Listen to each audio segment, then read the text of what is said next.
নমস্কার বন্ধুরা, কেমন আছো তোমরা সবাই? আশা করি তোমরা সবাই খুব ভালো আছো। আমিও কিন্তু খুব ভালো আছি। তো চলে এলাম আবারও একটা নতুন ভিডিও নিয়ে আমার চ্যানেল স্বপ্নের সংসার ব্লগে তোমাদের সবাইকে স্বাগত। তো চলো আজকের ভিডিওটা শুরু করা যাক। তো আজকের বারটি হচ্ছে শনিবার, এখন বাজে সকাল 7টা। তো আজকে কিন্তু বিপত্তারিণীর ব্রত। তো আমি তো বিপত্তারিণী মার ব্রত করি। তো আজকে যাব মন্দির, আর এখানে যেহেতু একটা মাত্র মন্দির মানে মা মুক্তকেশীর মন্দির, ওখানেই যাব বিপত্তারিণীর ব্রত পালন করতে। তো প্রচুর ভিড় হয়, কেননা আগের বারে গেছিলাম সমস্ত রান্নাবান্না শেষ করে, ঘরের কাজ শেষ করে ওই 11টার দিকে গেছিলাম। তো ভীষণ ভিড় হয়ে গেছিলো, সোনা পাপাকে নিয়ে পুজো দিয়ে আসতে প্রচুর কষ্ট হয়েছে। তো আজকে তাই সকাল সকাল উঠে আগে ঘরের কাজকর্ম শেষ করে ভাবছি 9টা-10টার মধ্যে গিয়ে ঠাকুরের পুজোটা দিয়ে আসার চেষ্টা করব আজকে। তো প্রথমেই কিন্তু আমি রান্নাটা চাপিয়েছি। আমি যেহেতু আজকে সারাদিন হচ্ছে গিয়ে ভাত খাবো না, রুটি বা লুচি খেয়েই থাকবো। তো তোমাদের দাদা ভাই আর সোনা পাপার জন্য কিন্তু রান্না করব। তো প্রথমেই এদিকে আমি কড়াটা চাপিয়ে দিয়েছি। কড়াটা চাপিয়ে তার মধ্যে তেল আর পাঁচফোড়ন দেবো। আজকে রান্না করব হচ্ছে তোমাদের দাদা ভাই আর সোনা পাপার জন্য ঝিঙে আলু পোস্ত করব, তার সঙ্গে করব হচ্ছে সজনে ডাঁটা দিয়ে ডাল। আর আমার জন্য ময়দা মাখিয়ে রেখে দিয়ে যাব, এলে কিন্তু গরম গরম ভাজবো। যেহেতু একা খাবো, এসে দুটো বেলে ভাজতে কোনো ব্যাপার হবে না, কিন্তু যদি সমস্ত কাজই আমি ফেলে দিয়ে যাই তাহলে কিন্তু এসে আর করতে ইচ্ছে করবে না।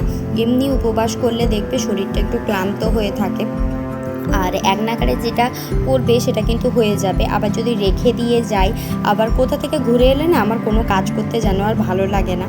তাই আজকে একটু সকাল সকাল উঠে পড়েছি। এখন 7টা বাজে, ঝটপট করে হাত চালাচ্ছি। আগে রান্নাগুলো করব, রান্নার সঙ্গে সঙ্গে জামা কাপড়গুলো কাচবো, ঘর দোরটাও মুছবো ঝাড় দিয়ে। আর সোনা পাপা কিন্তু এখনও ঘুমিয়েছে। তোমাদের দাদাভাই যদিও বা উঠে চলে এসেছে। প্রথমেই কিন্তু আমি জল টলগুলো হচ্ছে গিয়ে রেডি করব বলে নিয়ে এসেছি, বোতল টোতল। প্রথমে রান্না চাপিয়ে দিচ্ছি, তারপরে হচ্ছে গিয়ে জল আরও বানাবো। আর আমার এই কড়াইয়ের যে ঢাকনিটা ছিল কাঁচের, ওই কাঁচের ঢাকনিটা কালকে রাত্রে তোমাদের দাদাভাই হচ্ছে গিয়ে ওই নাট টাইট করতে গিয়ে ওর মুখটা ভেঙে ফেলেছে। তো মুখটা না হলে তো ওই ঢাকনিটা ব্যবহার করা অসম্ভব। তো এখানেও 2-3 জায়গায় গিয়ে খুঁজেছে, কিন্তু কোথাও পাওয়া যাচ্ছে না। তো একটা দোকানে শেষমেশ বলে এসছে, অর্ডার দিয়ে এসছে আসলে, যে ওই ঢাকনিটা এনে রাখার জন্য, যে ওটা লাগাবো। তো তাই কিন্তু ওই কাঁচের ঢাকনিটা ব্যবহার করতে পারছি না, আমার এই পুরনো করার ঢাকনিটাই এখন আমাকে ব্যবহার করতে হচ্ছে। আর যেহেতু আমরা বাইরে থাকি, এখানে কিন্তু আমার নিরামিষ বাসনপত্র খুব একটা নেই। যে বাসনপত্রে আমি রোজকার রান্না করি ওই বাসনেই কিন্তু আমাকে আজকে মানে খাওয়ারটাও বানিয়ে খেতে হবে। কিছু করার নেই, বাইরে থাকলে সব কিছুটাই মানিয়ে নিয়ে চলতে হয়। তারপরে তো রান্না চাপিয়ে দিয়ে এদিকে আমি সোনা পাপার জলটা, প্রথমেই খাওয়ার জলটা ঢেলে রেখেছিলাম, এখন হচ্ছে গিয়ে ফ্লাক্সের যে গরম জলটা সেটাও এখন ঢেলে রেখে দিচ্ছি। আর এদিকে কড়াইতে কিন্তু ঝিঙা আর আলুটা আমার ভালো মতন করে ভাজা হয়ে গেছে, জল ছেড়ে দিয়েছে। এর মধ্যে কিন্তু পোস্ত আর শুকনো লঙ্কা যেটা বেটে রেখেছিলাম সেটা দিয়ে দিলাম। এবারে এটার সঙ্গে ভালো মতন করে মিশিয়ে নেব। আর আমার পরোটা খাওয়ার জন্য কিন্তু আমি আলাদা কোনো তরকারি করব না, আর এটার সঙ্গেই কিন্তু খেয়ে নেব, কারণ এই ঝিঙে আলু পোস্ত দিয়েই সুন্দর খেয়ে নেব। পরে রাতের দিকে কিছু একটা বানাবো। তারপরে তো চান টান করে বাড়ির সমস্ত কাজ সেরে আগে ঠাকুরকে পুজো দিয়ে নিয়েছি। তারপরে এই যে আমার ডালা সাজিয়ে নিয়েছি, এখানে মালা, তারপরে ব্রত, আলতা, সিঁদুর, ধূপ, ফল, যা যা লাগে পুজোর জন্য সমস্ত কিছু গুছিয়ে নিয়েছি। এদিকে তোমাদের দাদাভাই তো রেডি হয়ে গেছে একটা হলুদ রঙের পাঞ্জাবি পরে, সোনা পাপাও একেবারে রেডি হয়ে গেছে। আর সোনা পাপা এই লাল ড্রেসটা পরে বারবার বলছে ওটা নাকি স্পাইডারম্যান ড্রেস। আর আমাকে দেখে নাও, আমি কিন্তু এই শাড়িটা পরেছি। তো শাড়িটা পরে আমাকে কেমন লাগছে অবশ্যই কমেন্ট করে জানিও। আর যেহেতু ক্যামেরা করে দেওয়ার মতো তেমন কেউ নেই, আর তোমাদের দাদাভাই খুব একটা ভালো ক্যামেরা করতে পারে না, তো এই হচ্ছে আমার ফাইনাল লুক, দেখে নাও। তো ভালো করে ফটো ভিডিও তোলা হয়নি, কারণ মন্দিরে ভীষণ ভিড় ছিল। তারপরে তো আমরা একটা টোটো করে বেরিয়ে পড়েছিলাম মন্দিরের উদ্দেশ্যে। তো মাঝখানে যাওয়ার রাস্তায় কিন্তু দোকানে দাঁড়িয়ে মাখাটা কিনে নিয়েছি। মন্দিরে এসে কিন্তু প্রথমে হচ্ছে গিয়ে প্রদীপ আর মোমবাতিটা ধরিয়ে নিয়েছিলাম। এই যে মাকে দেখো, মায়ের দর্শন করে নাও সবাই দূর থেকে। তো এখানে এলে একটা জিনিস আমার খুব ভালো লাগে, পুজো যেমনই হোক না কেন মায়ের মুখটা দেখলে কিন্তু মনটা জুড়িয়ে যায়। তো সামনের দিকটা ভীষণ ভিড় ছিল, তাই আমরা মায়ের পাশের গেটটায় বসেছিলাম। এখানে আমার ডালাটাও সাজিয়ে রেখেছি। তারপরে আমার পুজো টুজো কমপ্লিট হয়ে গেছিলো ওই 11:30টা নাগাদ। এখন আমরা আবার টোটো করে বাড়ির উদ্দেশ্যে রওনা দিয়ে দিয়েছি। আসার সময় একটা আইসক্রিম কিনেছিলাম, সেটাই এখন সোনা পাপা আর আমি খাচ্ছি। আর এই যে এই মন্দিরটায় আমরা এসেছিলাম, মন্দিরটা কিন্তু ভীষণ সুন্দর, সবাই দর্শন করে নাও। আর রাস্তা দিয়ে যাওয়ার পর থেকে তো দেখতে আরও বেশি সুন্দর লাগে মন্দিরটা। এই যে দূর থেকে দেখতে পাচ্ছ মন্দিরের বাউন্ডারিটা যেমন বড়, মন্দিরটা দেখতেও কিন্তু ভীষণ সুন্দর। মানে এখানে এলে কিন্তু আলাদাই একটা মনে ফিলিংস আছে, ভালো লাগে। যখনই আমার মনে হয় যে একটু ভালো লাগছে না, খারাপ লাগছে, তখন কিন্তু আমি প্রায় এসেই মন্দিরটায় পুজো দিয়ে যাই। তো তোমরা কিন্তু প্রায় আমার ভিডিও যারা দেখো তারা কিন্তু দেখতে পাবে আমি কিন্তু প্রায় মন্দিরটায় আসি। তো এখানে কিন্তু দুটো ব্রত দিয়ে আমি পুজো দিয়েছিলাম। সোনা পাপার তো এখনও 5 বছর হয়নি, তো ওর নামে ব্রত দিইনি, আমার আর তোমাদের দাদাভাইয়ের নামে দিয়েছিলাম। তো দুজনে দুটো ব্রত বেঁধে নিয়েছি। এই যে হাতে এখানে কিন্তু দুব্বো আর 13টা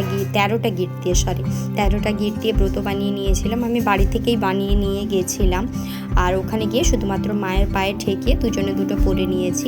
তারপর তো তোমাদের দাদাভাইকে খেতে দিয়ে দিয়েছিলাম। তোমাদের দাদাভাই খেয়ে দিয়ে ঘুমিয়ে গেছে, তোমাদের সোনা পাপাও ঘুমিয়ে গেছে। এখন বাজে 12:30 পৌনে 1টা নাগাদ।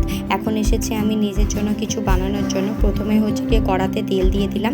এবারে হচ্ছে গিয়ে ময়দাটা মাখিয়ে আমি রেখে দিয়ে গেছিলাম, বলেই তো ছিলাম যে ময়দাটা মাখিয়ে রেখে দিয়ে গেছিলাম। এখন হচ্ছে লিচি কেটে নেব।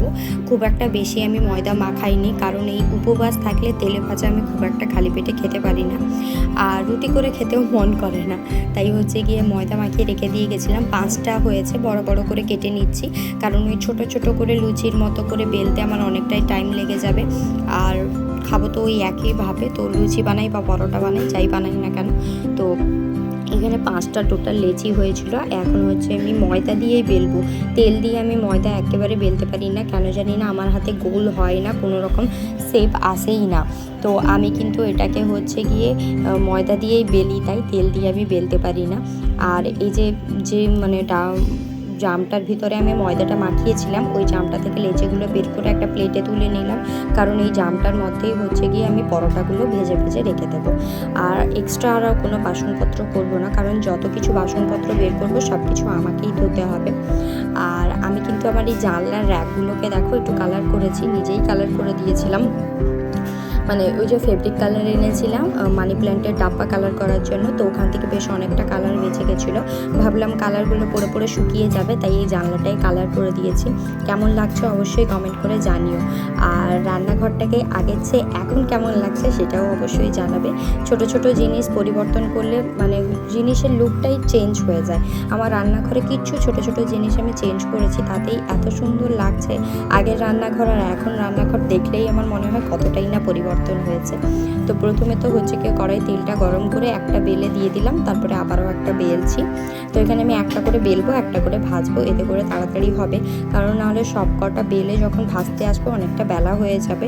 এদিকে কিন্তু আমার খিদেও পেয়ে গেছে, কারণ সকাল থেকে আমি নির্জলা উপবাস আছি, এখনও পর্যন্ত কিচ্ছু খাইনি। একমাত্র মন্দির থেকে ফেরার পথে ঠাকুরের একটু প্রসাদ ছুঁয়েছিলাম, আর সঙ্গে একটা আইসক্রিম খেয়েছিলাম। এখন হচ্ছে গিয়ে একটা তো ভাজতে দিয়েছি, এখন আর একটা বেলে নিচ্ছি। আর তেলটা না ঠিকঠাক গরম হয়নি, তো ওটা আমি ছেড়ে দিয়েছিলাম, তাই ওটা ভাজা হতে বেশ অনেকটা টাইম লেগে যাচ্ছে। তো ওটাকে এখন উল্টে দিলাম। তো চলো ঝটপট করে আগে পরোটাগুলো ভেজে নিই।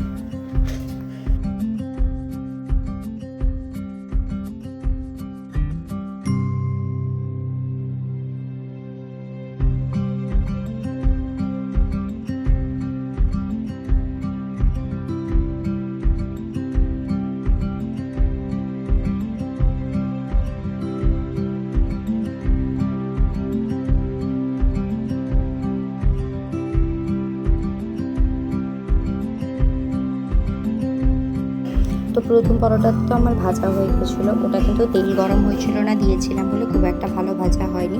দ্বিতীয়টা বেশ সুন্দর লাল লাল করে ভাজা হয়ে গেছে, ফুলেওছে ভীষণ। এরকম বড় বড় সাইজের মানে লুচির মতো করে ভাজতে আমার কিন্তু বেশ ভালো লাগে। এরকম করে আমার মা আগে ভাজতেন, খেতে কিন্তু ভীষণ সুন্দর লাগে। তো আরও একটা দিয়ে দিলাম, এটাও এখন আস্তে আস্তে ভাজা হোক। তো চলো ঝটপট করে আগে এটাও ভেজে নিই।